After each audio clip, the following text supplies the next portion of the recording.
University of Hawaii has launched a new weather dashboard. As our Drew Davis reports, the public resource aims to improve forecasting. Hawaii is sometimes considered to have the best weather on the planet, yet our ability to measure the atmosphere has been limited until recently.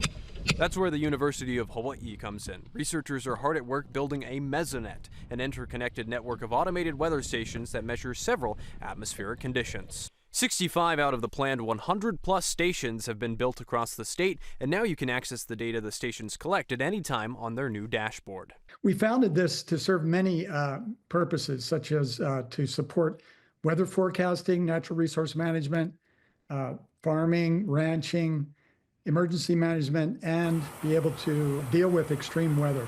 This new dashboard was put together by researchers from a variety of different fields at the University of Hawaii. It allows users to view current weather conditions at stations spanning the Hawaiian Islands.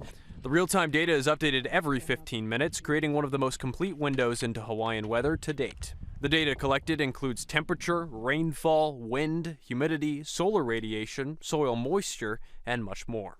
The senior meteorologist at the Honolulu Weather Forecast Office just notified us a few days ago that they were monitoring data from our stations live during potential flood events. Modeled after the Oklahoma Mesonet, the Hawaii Mesonet has already become a valuable asset to forecasters here in Hawaii, but it requires active funding to maintain and develop.